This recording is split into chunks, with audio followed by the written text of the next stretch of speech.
K-Drama School. I'm your host, Grace Jung. Nice to be here. Thank you all for tuning in. As you can see, I am not currently in my usual studio, and I have an announcement to make. I will not be in that studio probably never again. Yeah, there are some big changes that are currently happening, that are currently in motion, and I am in that motion. I am leaving Los Angeles, folks. I was able to get myself 3 interviews in the last couple of weeks at 3 different universities in America. And as luck would have it, I was able to secure an offer from all 3 universities. And it came as a big surprise to me, quite frankly, because I have been out of the game, as you all know, for the last 3 years. Right when I was starting this podcast, I was considering just leaving academia forever. And I had mentioned multiple times that I was done with academia. But I just had to admit to myself several things. First of all, I had quit academia because I was afraid. The job market was pretty terrible in 2021 and 2022 for academics. And so I had valid reason to feel, discouraged and afraid. Some of the people who were perhaps well-meaning, who were trying to lead me in the direction of securing a position, they were just not the most helpful. And I took some of their own personal baggage. I took it very personally at the time. And, I could nitpick through all of that, but I think overall, I had left academia for these last few years because I needed to heal. I needed to find some recovery and figure out why I would even want to be teaching. Figure out if I was even fit to teach. And I think the recovery that I've had over the last few years has led me to believe that I am now in a position where I feel more confident to be able to teach. I think writing the book has certainly helped. I think doing this podcast has also helped. But it does mean that I am leaving Los Angeles. So my energy is a bit low at the moment because it's just been a very emotional time. I know I've been emotional for basically the whole time I've been doing this podcast, but the last 5 months have been especially intense. But today was also very, very dramatic for me. In any case, it's a good thing. It's a good thing that I was able to secure this job. I'm very lucky. I feel very, I feel very lucky. I feel very blessed. And it's a good position. It's at a good university. So I am starting a new chapter in my life. I don't know exactly what's going to happen with this podcast. My intention for now is to continue doing it. If you have not purchased a copy of my book, please do so. K-Drama School, a pop culture inquiry into why we love Korean television. And if you've read my book and you like it, please give it 5 stars on Amazon. Yeah, your voting and your reviews, your stars, your support, all of them matter. They matter very, very much. So please visit Amazon.com, give my book 5 stars, please write a nice review. Offer me a reflection if there's something about the book that spoke to you, something in the book that was new to you, that you learned about, something about the book that you enjoyed. Please share that with me, and it would be really lovely to hear from all of you. So that's some news, you guys. I am going to leave LA. I am leaving LA very, very soon, in less than 3 weeks. Yeah, so it's happening. It is seriously, seriously happening.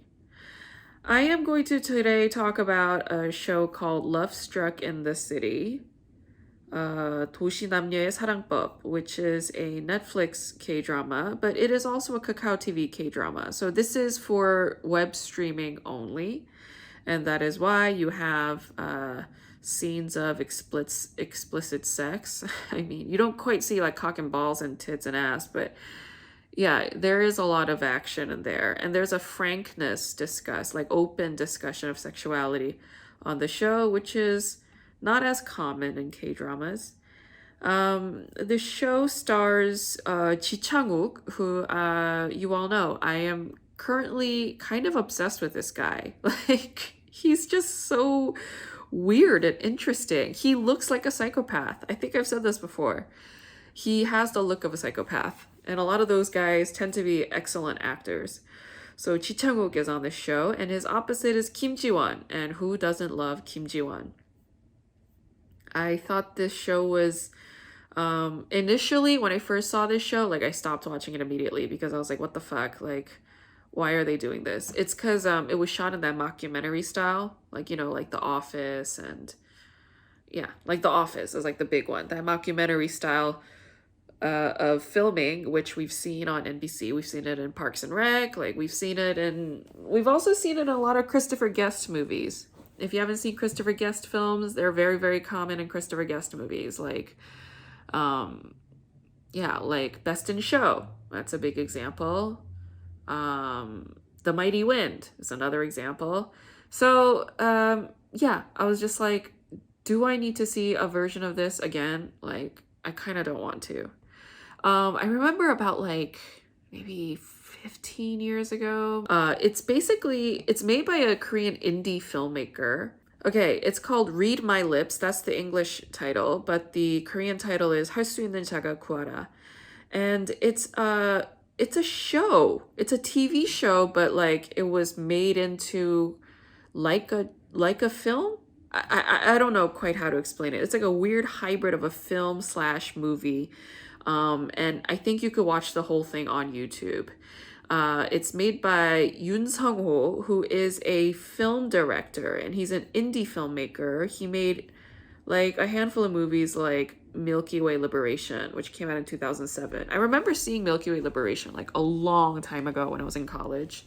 But he's like an indie filmmaker, and he made this like mockumentary style web series that was also like a movie. I mean, it's hard to explain it, but it's on YouTube.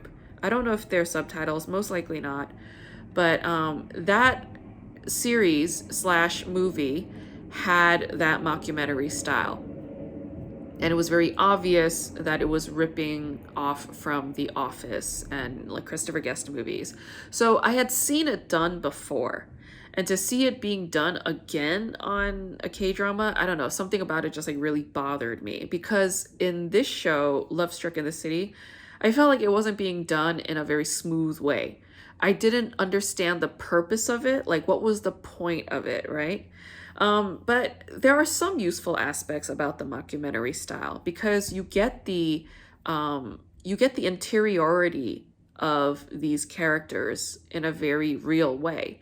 Like, yeah, they could sit in front of each other in a coffee shop and then have a dialogue, and then you could get the interiority through that. But it's still like veiled with the potential of being dishonest because they're talking to somebody. And whenever we speak to somebody, we are self-censoring ourselves. But in this version, when you're just talking to the camera, you know, that you're having this like monologue to the camera, then you're not speaking to anybody. You could just be as frank as you want, right? Supposedly. So on the show, they're breaking the fourth wall, speaking directly to the camera and being very frank about their feelings, being very frank about their love lives and their upsets, their joys, their wants, their desires. So I was like, okay, like I guess there's something useful about this.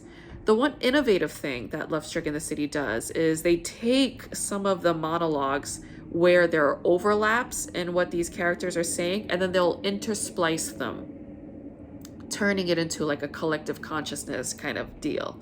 And I was like, okay, this is actually kind of working for me. So the editing in Lovestruck in the City was very innovative in trying to deliver these characters' interiority and also say like basically everybody wants the same thing. They all want to be loved, they all want to be seen, they all want to be recognized.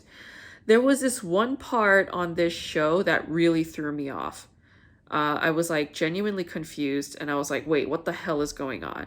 Because there's this scene when Chaewon's character goes to the police station, right? He's been going to the police station multiple times, like complaining about how his girlfriend broke his heart, blah, blah, blah, like stole his camera, blah, blah, blah, right? And the cops are just like so annoyed with this guy. The police eventually track the girl down and then they arrest her. And then they say to her, like, look, you stole this man's camera and, you know, this is a felony and we're going to arrest you. So, you know, like she lies her way through it. And then Chaewon also like goes along with the lie. And then they're about to get her off the hook. But the police, they do take her identification. And, you know, they're like taking down her name. And then Chaewon's character sees her identification card and recognizes that she is not who she's said to be. And then the first thing that the cops say when they see Chaewon's reaction, like he's like so like, you know, in this like incredulous state, like he can't believe that she lied, blah, blah, blah. The cops all say the same thing. They're like, wait, is she a man? Is she a man? And I was like, oh my God, is she a man? Like I was genuinely... For a second there, I thought Kim Ji-won was playing a trans girl. I thought she was. I was like, oh my God, is this show about like queer love? Is this show about a trans woman? Like, is Kim Ji-won playing a trans woman? Is this about trans, like, pansexuality? Is this like a queer text?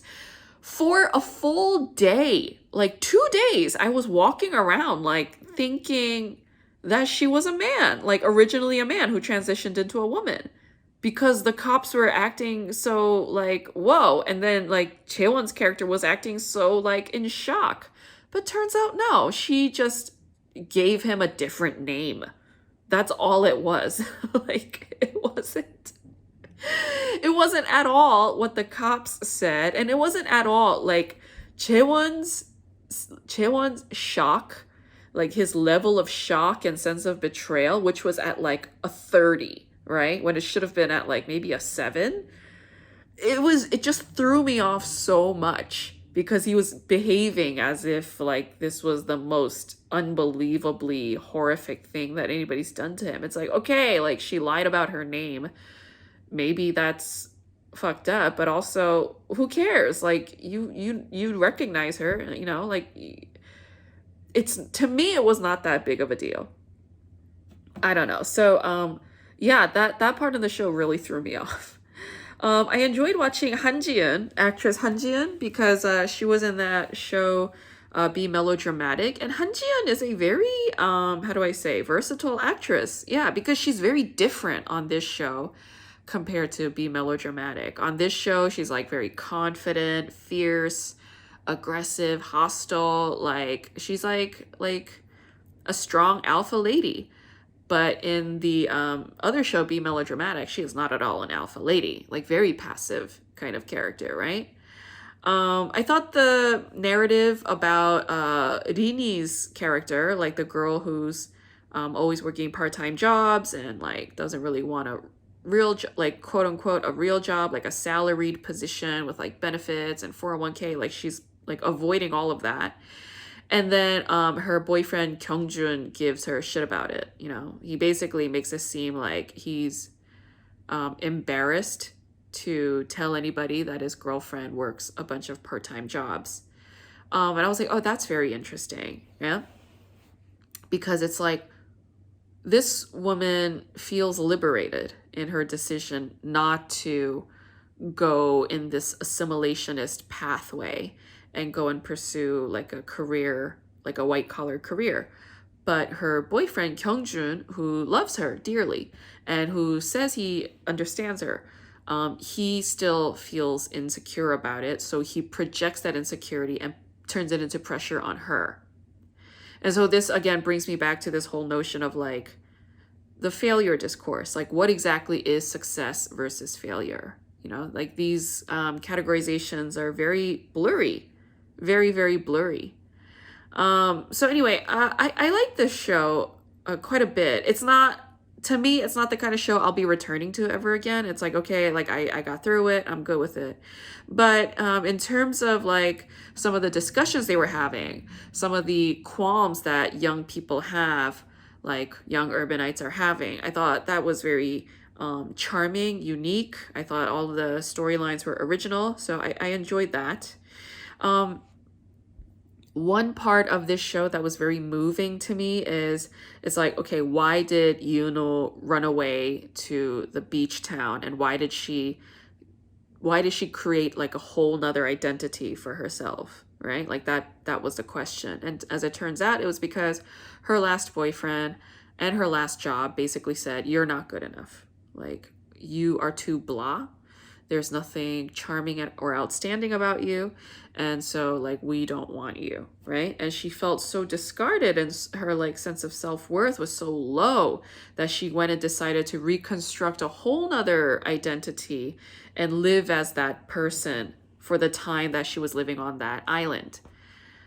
And then, of course, she returns to Seoul, and then it's like she resumes her life as the person that she once used to be in order to live this assimilationist life. And if we think about like, what is this idea of who you expect yourself to be, right, versus who you allow yourself to be? Like, what are these two ideas? Are they separate?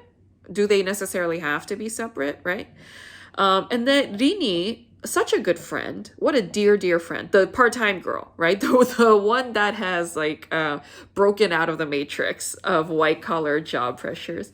She says to Uno, like, listen, you feel badly about the fact that you had these two different identities, and you feel like you were betraying us or betraying yourself or betraying others. Truth is, you were always all of these people. You were always embodying all of these individuals. Like, none of these parts of you, the good parts of you, were ever separate or like gone. They were always there with you. So why fret? Why feel bad, right? It's like this like progressive steps towards wholeness, finding wholeness as an individual. So I really appreciated that narrative, and I think it's important for young people to see narratives like that, because it's empowering and it's hope giving, life giving, and all that good shit. So very charming show. Yeah, so that's my coverage of the show. If you guys have any questions for me or recommendations in terms of K-dramas for me, please give a shout. You can email them to me. I am back to my Gmail address. I am no longer going to use info@kdramaschool.com. So just email them to me at kdramaschool@gmail.com, and I will get back to you all. Like I said, if you have not purchased my book, it is available for purchase. K-Drama School, A Pop Culture Inquiry into Why We Love Korean Television. You could get this now on Amazon. You could get it at Target. You could get it at Walmart. You could get it at Barnes & Noble. You can get it anywhere at any one of your local bookstores. So I appreciate your kind support. Thank you for reading. Thank you for listening. And I will see you all next week.